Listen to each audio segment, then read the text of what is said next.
Nasa kwarto niya si Aling Esmeralda. Ginagayak ang mga dadalhing seleksyon ng tarot cards sa Palm Court Cafe nang walang sabi-sabing pumasok si Freda. Putlang-putla ang katulong. Galing ito sa kusina. Naghihiwa ng lulutuing pananghalian nilang mag-amo nang marinig sa radyo ang balita.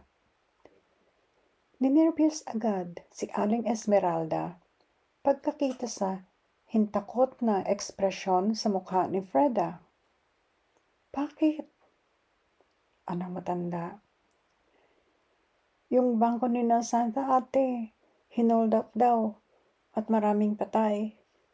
Hinimatay ang nanay ni Santa. Sa tulong ng mga kapitbahay, napanumbalik ang ulirat ng matanda.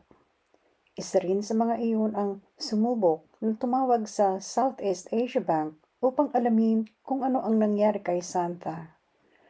Pagkaraan ng maraming pagtelepono, palibhasa'y magulo pa noon sa tanggapan at nasa state of shock ang mga kawani na ayaw tigilan ng tanong ng mga investigador. Nakontak din ang isang kasamahan ni Santa. Si Freda ang kumausap doon. Si Aling Esmeralda ay latang-lata pa at iyak ng iyak. Mula sa kasamahan ng dalaga, nabatid nilang ligtas sa panganib si Santa na hindi nagtagumpay ang mga magnanakaw sa kanilang pakay dahil sa pagpapaputok ng shotgun ng isa sa kanila sa harapan ng bangko. Dahil doon, naalerto agad ang mga awtoridad.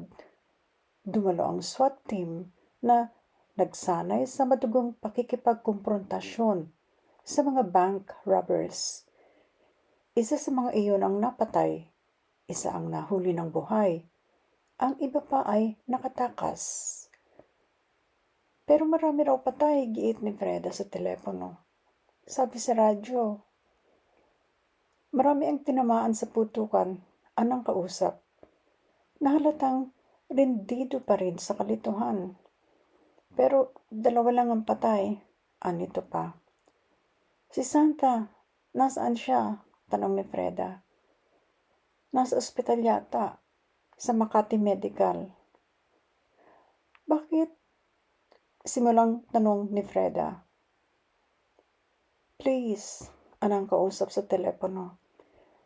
Doon yun na lang siya puntahan. Kakausapin na yata ako nung isang pulis. Naputol na ang linya bago makapagpasalamat si Freda. Walang kalahating oras at nasa Makati Medical Center sina Aling Esmeralda at Freda. Nakabawi na ng hinahon ang nanay ng dalaga nang malaman nitong wala namang nangyaring masama sa anak. Pagkaraan ng maraming pagparoon, parito at pag-uusisa, natunton din nila kung nasaan doon si Santa. Nasa labas ng surgery ang dalaga. Payapos na sumalubong ang umiiyak na si Santa sa nanay niya. Santa, ani Freda, hintakot. Ano yung dugo sa harap ng damit mo? Hindi akin to, Freda. Paniniyak ng dalaga. Tilamsik lang ito. Ano bang nangyari? Sinong inooperahan? Tanong ni Aling Esmeralda. Hindi nakasagot si Santa. Heto at humahagulgol na dumating at lumapit sa kanila ang ina ni Lisa. Isa si Lisa sa mga tinamaan ng bala at kasalukuyan pang tinitistis ang sugat niyon. Bumukas ang pinto buhat sa recovery room na siya ring daanan papasok at palabas ng surgery. Lumabas ang doktor na siyang umopera kay Lisa. Habang tinitiyak ng doktor sa ina ni Lisa na stable na ang lagay ng anak, may inilabas na pasyente buhat sa recovery room. Tulak ng 2 attendant, ang higaan yun. May kasabay na 2 pang medical staff ang pasyente. Dadalhin ito sa intensive care unit. Humiwalay si Santa at lumapit sa wala pang malay na pasyenteng bagong galing din sa operasyon. Agad na umagos ang luha ng dalaga pagkakita sa maputlang mukha ng pasyente. Sabi sa kanya ng nurse, nakangiti, "Huwag kang mag-alala, hindi man grabe ang tama niya. Marami lang dugong nawala sa kanya, but he'll be alright." Lumapit din si Aling Esmeralda sa kung sinong iniiyakan ng anak. Nag-abot ang mga kilay ng matanda nang masino ang pasyente. Siya, anito sa anak, ang sinasabi ko sa iyo, Santa. Sino hong siya? Takang tanong ni Santa. Tumigil sina Santa sa pagsabay sa gurney ng pasyente. Ayaw ng mag-inang iparinig sa ibang tao ang kanilang usapan. Yung pinakahuli mong pinapunta sa akin para hulaan ko. Mahinang tugon ni Aling Esmeralda. Yung sinabi ko sa yung walang hindi gagawin para ka mapa sa kanya. Hindi makapagsalita si Santa. Bakit niya papupuntahin si Gilbert kay Madam Merlina? Walang makahikayat kay Santa na umalis sa tabi ni Gilbert. Kahit nanay niya o si Miss Quevedo, maging ang mami ng binata na galing pa sa probinsya.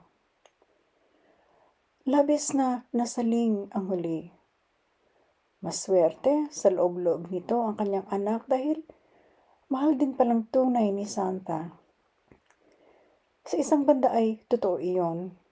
Tagos hanggang sa puso ang pag-aalala ng dalaga kay Gilbert. Pero may dagdag ang dahilan ni Santa sa pag-aabang na pagbalikan ng malay ang binata. Ibig niya itong usisain kung bakit ito nakapagkita rin kay Madam Merlina. Inabot ng 2 araw bago lubos na maglaho ang pagkagroge ni Gilbert sa mga gamot. Wala na siya sa ICU. Inilipat na sa pribadong silid sa pagamutan. Si Santa ang namulatan ni Gilbert. Nasa langit ba ako? Tanong ng binata. Nakangiti. Kumastang pakiramdam mo? Pangiting tanong ni Santa. I feel good, sabi ni Gilbert. Heto ka sa tabi ko. Hindi ko alam kung paano ko pa sasalamatan, Gilbert, sabi ni Santa. Bakit? Tanong ni Gilbert. Iniligtas mo ako kung naitulok ako niyang bank robber papasok sa bangko. Baka isa ako sa mga tinamaan sa putukan. Marami bang nasaktan? Tanong Gilbert. 4 na empleyado, kabilang si Lisa. Pero okay na silang lahat. Ang tita mo, nagurlisan lang. Pero yung 2 gwardyang naka-duty sa labas, umiling ang dalaga sa puntong ito. Wala, sinamang palad sila. Malungkot na nagbuntong hininga si Gilbert. Pero bakit ginawa yun? Tanong ni Santa. Tamo, ikaw tuloy ang napaharap sa panganib. Mabuti na lang pagkatapos ng unang putok, natarantay yung ibang magnanakaw sa loob at kinaladkad papasok yung kasama nila sa labas. Kung hindi, baka inulit nyo ng pagbaril sa'yo. Napahikbi ang dalaga sa puntong ito. Baka namatay ka na. Kung ang pagkamatay ko ang makapagliligtas sa buhay mo, okay sa akin, Santa, sabi ni Gilbert. Iyon ang nasa isip ko nang itulak kita palayo para ka makatakbo. Tuluyang bumagsak ang mga luha ni Santa. But I'm alive and well, Pangiting dugtong ni Gilbert at may nararamdaman akong posibilidad na mahal mo rin ako kaya mo ako binabantayan. Tinampian ng dalaga nang hawak niyang panyolito ang pisngi niyang dinadaluyan ng luha. Mahal mo rin ba ako, Santa? Tanong ni Gilbert. Sasagot sana ng oo ang dalaga. Pero may naisip siyang ibang itanong. Ano ba ang sabi ni Madam Merlina? Tanong ni Santa kay Gilbert. Sinong umpisa ni Gilbert? Yung manghuhula? Tanong nito. Naniniwala ka ba sa hula, Gilbert? Tanong ni Santa.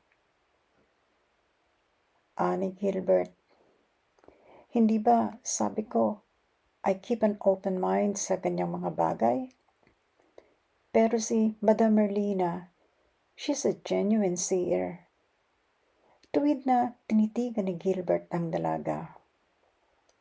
How come? Sabi pa nito. Yung may mga balak pumormal sa'yo, pinapupunta mo sa kanya. Paano mo nalaman? Tanong ni Santa. Kay George. Sagot naman ni Gilbert. Kinausap ko siya minsan, lalaki sa lalaki. At bakit? Tanong uli ni Santa. Akala ko kasi boyfriend mo siya.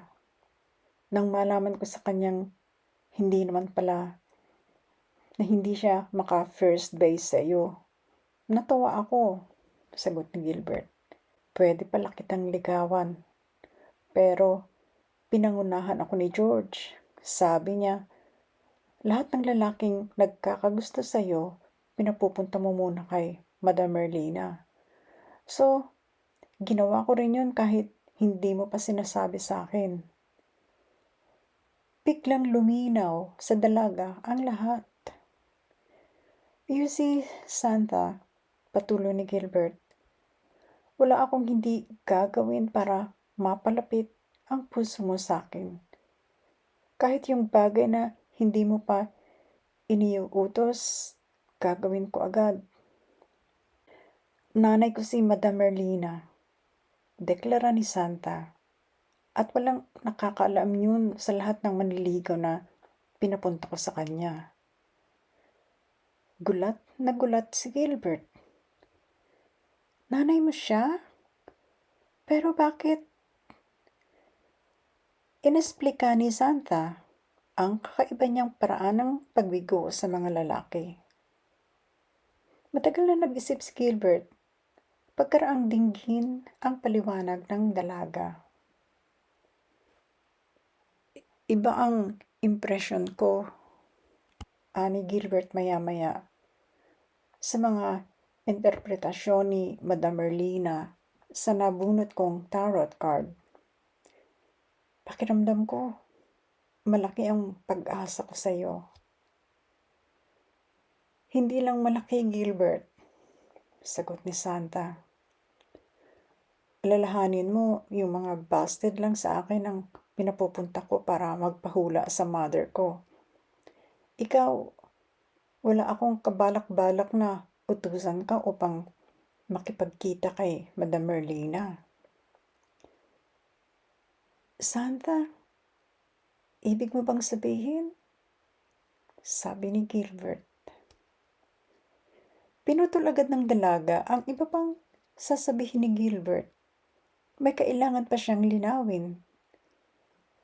Bago mo ako tanungin yan, aniya sa binata. Ibig ko munang alamin kung problema sa iyo ang pagiging fortune teller ng nanay ko. Dahil kung pagkakadiprensyahan natin yun, sorry ka na lang. Ibig mong ulitin kong sabihin bukas ang isip ko? Tanong ni Gilbert. Hindi problema, Santa, ang pagiging manghuhula ng mother mo. In fact, I like her. At tinitiyak ko sa iyo, magkakasundo silang tiyak ng mami ko. Sigurado ka? Tanong ni Santa.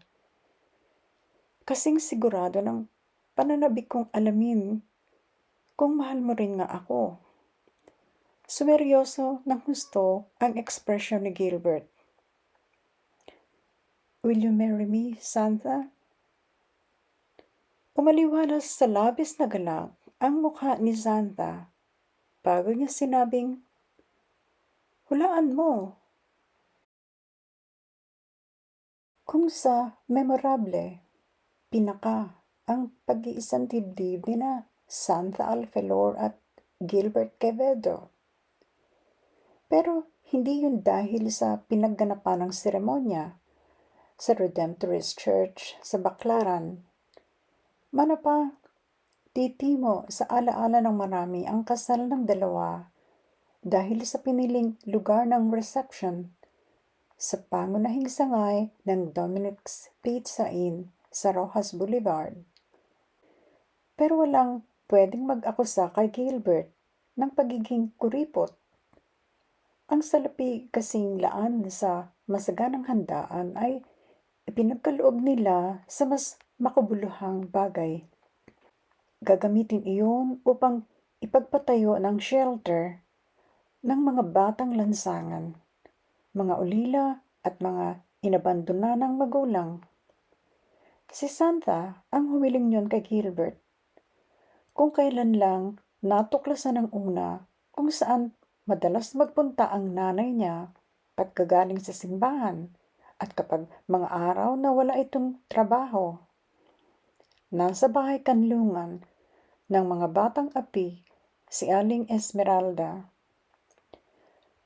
At hindi lang tumutulong ang manghuhula sa mga madre at social workers na nag-aalaga sa mga bata roon.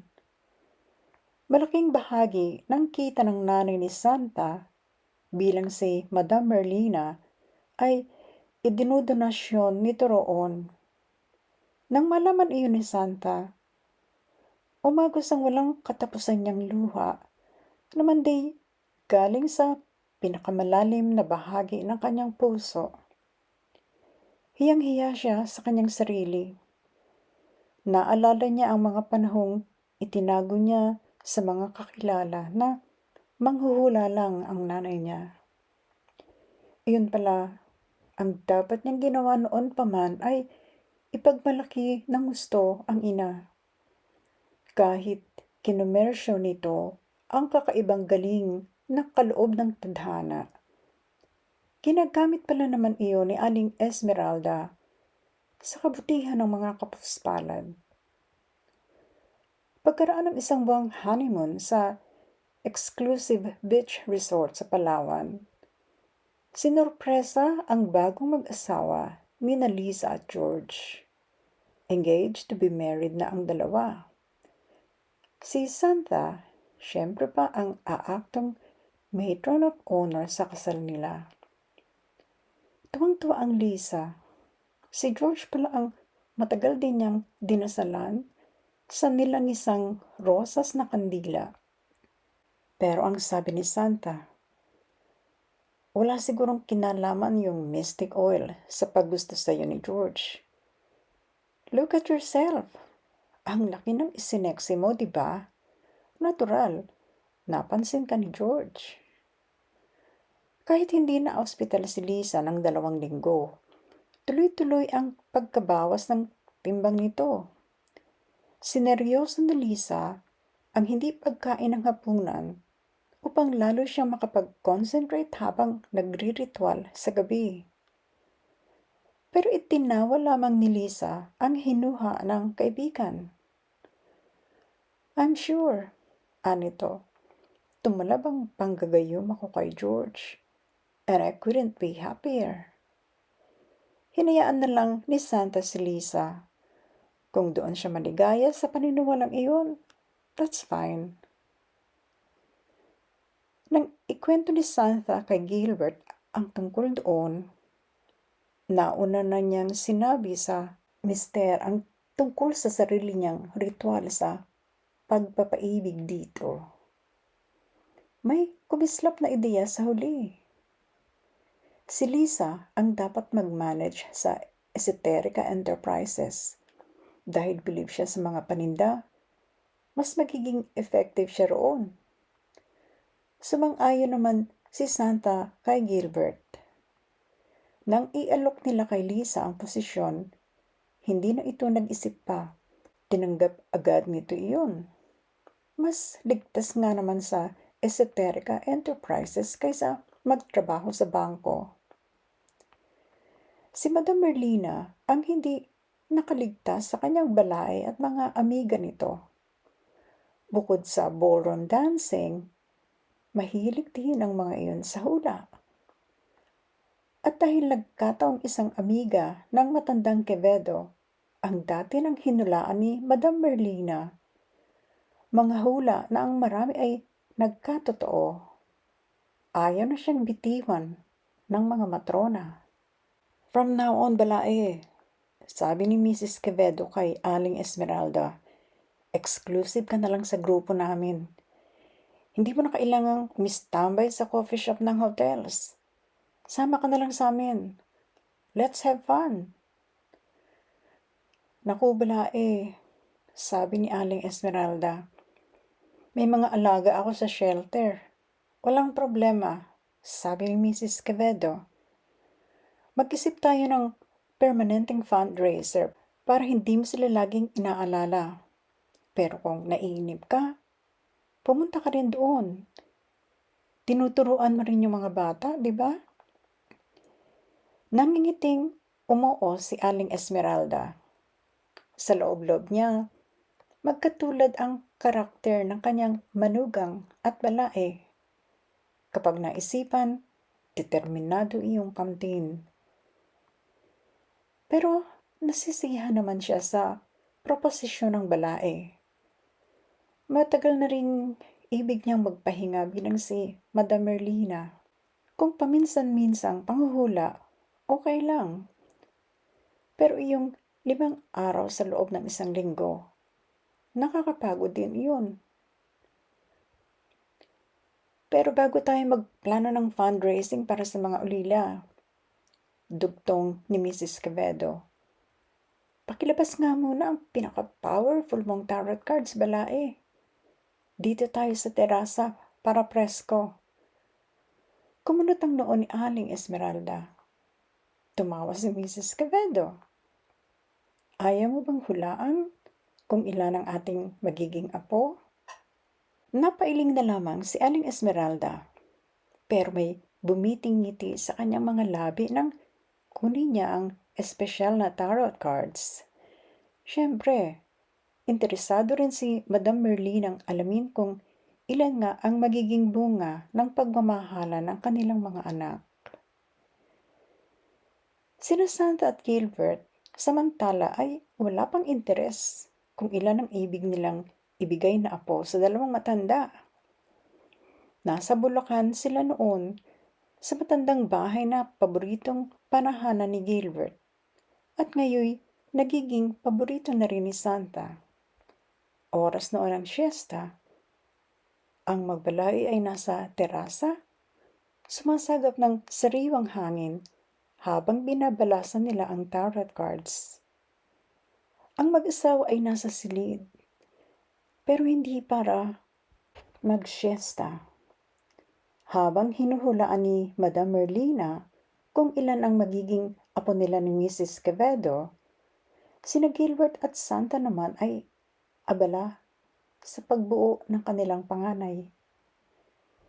Iyon ang siguradong hindi na kailangang hulaan nino man na kanilang pinagkakaabalahan. Sa higpit ba naman ng pagkakakandado ng pinto ng kwarto at todong bagsak ng mga kurtinang maluwang na nakahawi lamang lagi.